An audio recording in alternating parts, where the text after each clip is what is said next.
He's irrelevant here. He's irrelevant. He's just, sinisiksik niya yung mukha niya para maging relevant siya. Hindi naman siya kailangan dito. Hindi, nag-withdraw He's na, not even the issue. nag-withdraw na daw siyang as lawyer, ICC lawyer. Kasi Miski na, irrelevant pa rin siya. Kasi ang pinag-uusapan dito, human trafficking. Yung mga akusasyon sa kanya. ang sabi niya, Eh, wala siyang kinalaman dito. sabi niya, political persecution, human Wala trafficking. kaming ano sa politika sa kanya. Walang bilang. Wala siya bilang sa politika. Oh. Oh, yung calls for him to return, deport him. Harapin niya yung ano, kung ano man ang sinasakdal sa kanya, harapin niya. Di ba? Oh. Magpaka Pilipino siya maayos, di ba? Oh. Filipino daw. Ano? Hunger for power. It will divide the nation.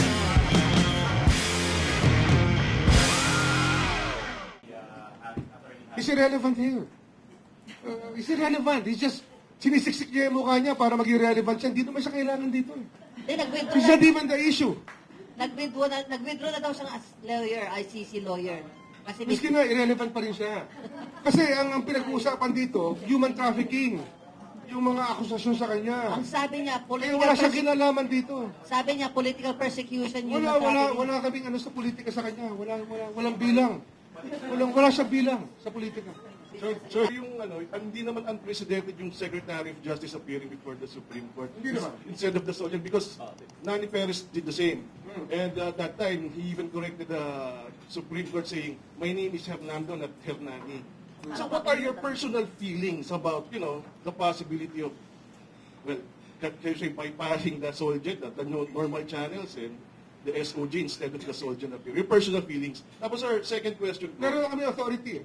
We have an authority already from the Executive Secretary to appear in behalf of the Republic of the Philippines. So, I think it's a done deal.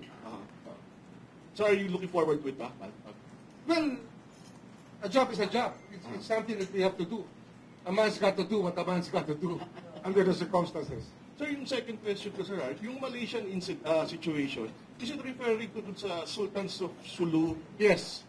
That which case. obtained a lien over the Petronas? Exactly. Pero The Paris case. yes, sir, in Paris it's already been dismissed, di ba? They've already ruled in favor of I the don't know. Malaysians. I'm not even following that case. What are we making representations to the Malaysians about it? Actually, we're not. As a matter of policy, we don't interfere in that case. It is the heirs of the Sultan of Sulu who are in that case, but they want us to influence the case, which is we're not doing. Okay. Hi sir, Salima of GMA. Sir, pwedeng pakipaliwanag lang, ano po yung mga paghahanda na natin kung sakasakaling tayo nga po ay haharap sa Supreme Court? At sa tingin niyo po ba, aabot talaga tayo doon sa punto na mag-oral arguments tayo dito? Yeah, I cannot anymore answer that. Sub judice na yan. But preparation sir, preparation. We're preparing. Of course, we always prepare. We cannot go there unprepared. We have to respect the standing of the Supreme Court. the Ikaw majesty mismo of the Supreme mag-appear. Court. Well, if I have to, I will do it. I will do it. Sir, dun sa, you mentioned kanina yung bahagi po nung naging desisyon sa Cayetano Pangilinan. Ito po, dati sinabi ninyo. Obiter yan eh. Yes, obiter. Pinag-aaralan nyo pa lang. Gaano katindi na po yung pag-aaral natin doon? At Hindi, hanggang saan na lumalabas tayo? talaga dyan na ang pag-iisip ng mga tao sa korte nung panahon na yon ay saklaw ng jurisdiction ng ICC, ang Pilipinas, hanggang dumating yung araw na yon noong 2019. Kaya, yun lang ang pinakamabigat na sinabi doon. Kaya naniniwala ako na sa usap-usapan no sa korte, nung ginawa ang desisyon sa kasong yon, na talaga ang paningin nila ay meron tayong pananagutan sa ICC hanggat dumating ang 2019. Pananagutan sa mga nangyari dito habang tayo ay miyembro ng ICC. Sir, gano'n na po ba yung tingin natin? Ano naman kasi yan eh. Madaling magsabi na hindi natin bibigyan ng pansin ng ICC hanggat makaharap mo ang mga biktima ng injustice. Pag kayo humarap doon, tingin ko magbabago rin yung isipan. Pag-iisip tungkol sa bagay doon. Secretary, good morning po. Manny sa Delta Baldi. Sir, yung position po ba ni Sojan Guevara, considered po ba siya as position ng OSG? If not, possible po ba na may I mga... consider it his personal position. So if ever po ba, sir, makakasama sa dedepensa po, haharap sa Supreme Court, kung sakaling tumuloy doon, ay mga lawyers din po from the OSG? Hindi na may permission na kami sa Secretary. Ikaw na magko-constitute. So entire OSG na po ang masiset aside dahil po doon sa nangyari? Well, tumabi nga siya. Kasi nga, isinama niya yung opisina sa kanyang recusal eh. Dapat ng personal lang yun eh. Dapat. Sir, follow-up din po sa nabanggit niyo tungkol sa immigration.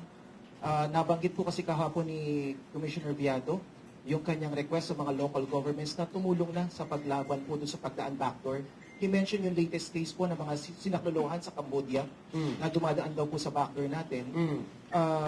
He was asking po, or he's asking po yung mga local governments na tumulong sa pagbabantay. Tama yun. Kasi nga, napaka-porous ng borders natin eh. 7,000 islands, hindi naman natin kaya bantayan lahat yan eh. At limitado ang item ng BI. We have to really expand the BI to have more operatives on the ground. Pero wala, yun ang limitations ng national budget eh.